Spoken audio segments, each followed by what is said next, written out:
मालिकों, आज नौकरी नहीं चाहिए, न्याय चाहिए आंदोलन को आज 31 दिन हो गए हैं और आज मैं दिल्ली विश्वविद्यालय पहुंचा हूं और हमने पूरे देश के बौद्ध भिक्षुओं से, अम्बेडकरवादियों से, विज्ञानवादियों से ये निवेदन किया है कि आज मैं डॉक्टर रितु के समर्थन में जा रहा हूं और सरकार को, दिल्ली विश्वविद्यालय के प्रशासन को चेतावनी दूंगा कि जल्दी से जल्दी अगर आपने डॉक्टर रितु के साथ न्याय नहीं किया तो पूरे विश्वविद्यालय में 1000 से ज्यादा मेरे बौद्ध भिक्षु संक्रमण करेंगे, ध्यान करेंगे और इन जातिवादी प्रोफेसरों को निकाल करके बाहर फेंकेंगे। ये आज मैं ऐलान करने आया हूं। मैं बताना चाहता हूं, नौकरी का लालच होता तो डॉक्टर रितु अभी तक नौकरी ज्वाइन कर चुकी होती।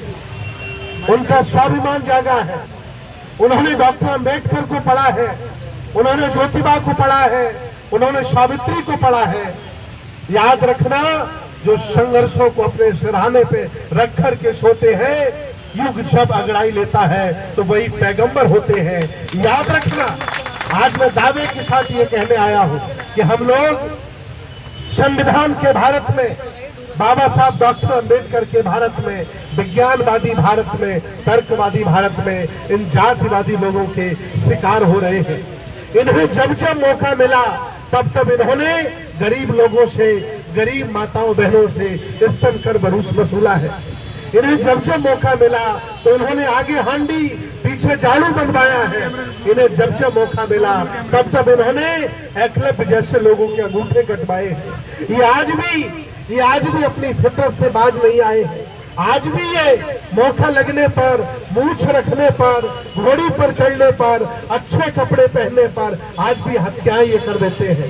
विचार करिए मेरे देश भारत के राजा महाराजाओं, मैं 85% लोगों को आज इस स्थान से संबोधित कर रहा हूं और निवेदन कर रहा हूं कि ऐसे ही आप अगर सोते रहे, ऐसे ही आप अगर मायूस बने, अकर्मण्य होकर के अपने घरों में बैठे रहे, तो आज डॉक्टर रितु के साथ हुआ है, कल तुम्हारी बेटी के साथ होगा, तुम्हारी पत्नी के साथ होगा, तुम्हारे घर से तुम्हें निकाल दिया जाएगा और घोषित कर दिया जाएगा ये भारत सरकार की संपत्ति है। आज संविधान खतरे में है, लोकतंत्र खतरे में है। पूरे देश में ये माहौल बनाया जा रहा है कि मनुस्मृति लागू की जा रही है। ऐसे भारत में 85% लोग, 90% लोग जिनको आहत तक नहीं आ रही है, जो लोग कोठी, मकान, बंगले में अपने आप को सुरक्षित करके बैठे हैं, मैं पूछना चाहता हूं, जब संविधान ही नहीं बचेगा तो आपके पास कुछ भी रहने वाला नहीं है।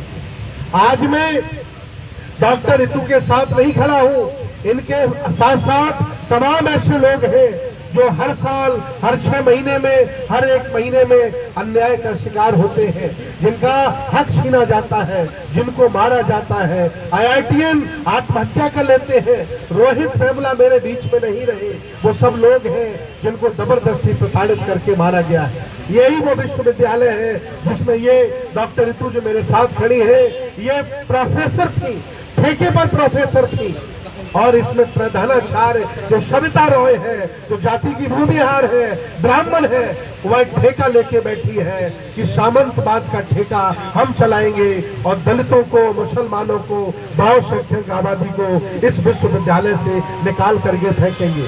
इस विश्वविद्यालय में पढ़ाने वाले प्रोफेसरों, ध्यान से सुन लो, आज डॉक्टर रितु के साथ हुआ है, कल तुम्हारे साथ भी होगा, कोई रोक नहीं पाएगा।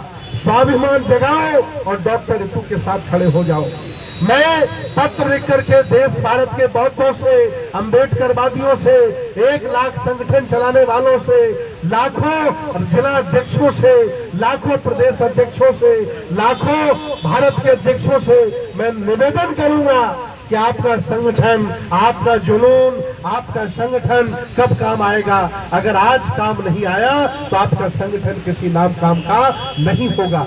इसलिए आज इस मंच से शासन प्रशासन को, दिल्ली विश्वविद्यालय को ये चेताने आया हूं कि अगर आपने बहुत जल्दी निर्णय लेकर डॉक्टर रितु को न्याय नहीं दिया तो हम लोग अपना तंबू लेकर, अपना टेंट लेकर, अपना लंगर लेकर के विश्वविद्यालय के, दिल्ली विश्वविद्यालय के गेट पर आ जाऊंगा और यही रातें गुजारूंगा, यही लोगों को ज्ञान का पाठ पढ़ाऊंगा, यही मेडिटेशन करूंगा और यही लोगों को योग प्राणायाम सिखाऊंगा और लोगों को यहीं से अम्बेडकर बात का पाठ भी पढ़ाएंगे। और अगर ऐसा हो गया तो तुम्हें यह विश्वविद्यालय खाली करना पड़ेगा। इसलिए बाज आ जाओ, जातिवादी लोगों, अन्याय ना करो। ये देश हमारा है, हमारे पुरखों का देश है। आप तो बाहर से आए हुए लुटेरे हो, ये हमारे पुरखों ने देश बनाया है। हमने तक्षशिला, नालंदा, ओदंतपुरी, विक्रमशिला जैसे विश्वविद्यालय बनाए और पूरी दुनिया को निमंत्रण देकर के शिक्षा का दान दिया है। हमारी वजह से, हमारे पुरखों की वजह से, सम्राट अशोक की वजह से, बुद्ध की वजह से आज भी भारत को दुनिया में विश्व गुरु कहा जाता है। हम उस परंपरा के लोग हैं। हमने कभी हिंसा नहीं की, हमने कभी किसी का हक नहीं छीना। हम लोगों से पिटते रहे, लोगों से सताए बने रहे, फिर भी हमने कभी भी एकता में, अखंडता में कभी भी हमने नुकसान पहुंचाने का काम नहीं किया। बाज आ जाओ जातिवादी लोगों और अन्याय मत करो। अगर ये बहुजन जाग गया तो आपको भागना ही पड़ेगा, इसके अलावा आपके पास और कोई रास्ता नहीं बचेगा। मैं आज निवेदन करने आया हूँ यहाँ पर पधारे अलग अलग संगठन के लोगों से। मैं बहुत बहुत धन्यवाद देता हूँ एडवोकेट महमूद प्राचा जी को, जो आज वो एक योद्धा की तरह संघर्ष कर रहे हैं और इस केस को पूरा डील कर रहे हैं। बहुत बहुत धन्यवाद देता हूँ डॉक्टर रितु को, तो देखिए जिसने छोटी सी उम्र में इतना बड़ा निर्णय लिया, कहा कि मुझे नौकरी नहीं न्याय चाहिए। मैं इस स्लोगन से बहुत खुश हुआ हूँ और समर्थन दे रहा हूँ। तन मन धन से हम आपके साथ हैं, जन से भी आपके साथ हैं और बहुत जल्दी निर्णय नहीं हुआ, न्याय नहीं मिला तो हमारे भंते लोगों की पूरी टीम विश्वविद्यालय में ध्यान करेगी, यही खाना बनाएगी और तंबू के साथ हम आएंगे, अपना बम्बू भी लाएंगे और ये धरना फिर किसान आंदोलन से बड़ा चलने वाला है। ये धरना ताना साहब को झुकना पड़ेगा। उस किसान आंदोलन में भी हालांकि मेरे साथ ठगी हुई, हमें धोखा दिया गया और उन पहलवान बेटियों के आंदोलन में भी हमारे साथ ठगी हुई, धोखा दिया। लेकिन एक ठगो, अब की बार तुम ठगी नहीं कर पाओगे।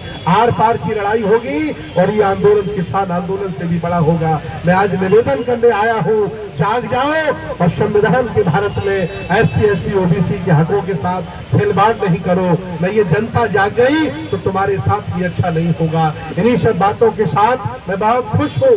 जो लोग मरे हुए हैं, जो लोग किसी काम के नहीं हैं, वो अपने अपने घरों में बैठे हैं। जो जिंदा है और जिनमें स्वाभिमान जाग गया है, वो डॉक्टर रितु के साथ खड़े हैं। और मैं आह्वान करता हूँ, चलाते होंगे अलग अलग संगठन, पैदा हो गए अलग जातियों में, ये तुम्हारे बस में नहीं था, लेकिन बेटी अगर साथ नहीं दिया तो आपकी बेटियों के साथ भी ऐसा होगा, तो तुम्हारे साथ भी कोई खड़ा नहीं होगा। आओ हम सब मिलकर के इस देश को बचाते हैं, संविधान को बचाते हैं और डॉक्टर रितु के मान सम्मान के साथ खड़े होकर इनका भी सम्मान बचाते हैं। बहुत बहुत धन्यवाद, बहुत बहुत साधुवाद, बहुत बहुत मंगल कामनाएं। आपकी जय हो।